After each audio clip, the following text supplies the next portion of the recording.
यह एक छोटे से गांव की कहानी है जहां किसान अपनी मेहनत से अपनी जमीन को सींचते थे और उससे अपनी रोजी रोटी कमाते थे। बहुत समय पहले सुखपुर नाम का एक गांव था।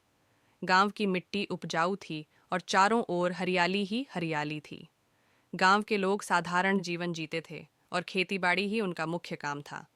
गांव में रामू काका नाम के एक किसान थे जो अपनी मेहनत और लगन के लिए पूरे गांव में मशहूर थे। उनके पास ज्यादा जमीन नहीं थी, लेकिन जो थोड़ी सी जमीन थी उसमें वे अपना दिल और जान लगा देते थे। रामू काका सुबह सूरज निकलने से पहले उठते और खेतों में काम करने चले जाते। उनके पास न तो कोई आधुनिक उपकरण थे और न ही ज्यादा संसाधन, लेकिन वे अपने अनुभव और कठिन परिश्रम से अपनी फसलें उगाते थे। गांव के बाकी किसान भी उनकी तरह मेहनत करते, लेकिन रामू काका की खास बात थी कि वे कभी भी हार नहीं मानते थे, चाहे मौसम कितना भी खराब क्यों न हो। एक साल गांव में भयंकर सूखा पड़ा। नदी तालाब सूख गए और फसलें बर्बाद होने लगीं। गांव के लोग हताश हो गए। उन्हें समझ नहीं आ रहा था कि वे क्या करें। लेकिन रामू काका ने हार नहीं मानी। उन्होंने अपने खेत में लगे हुए पेड़ों और पौधों को जितना हो सकता था उतना बचाने की कोशिश की। वे दिन रात मेहनत करते और जहाँ से भी थोड़ा बहुत पानी मिलता उसे अपने खेत में डालते।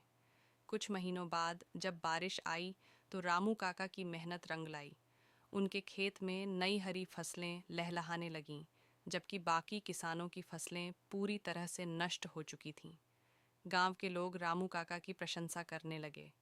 उन्होंने रामू काका से सीखा कि सच्ची मेहनत और धैर्य से हर कठिनाई को पार किया जा सकता है।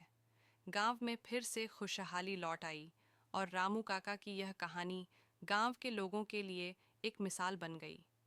उन्होंने सभी को यह सिखाया कि चाहे परिस्थिति कितनी भी कठिन क्यों न हो, हमें मेहनत और उम्मीद का दामन कभी नहीं छोड़ना चाहिए। यह कहानी हमें यह संदेश देती है कि सच्ची लगन और मेहनत से हम हर मुश्किल परिस्थिति का सामना कर सकते हैं और सफलता प्राप्त कर सकते हैं।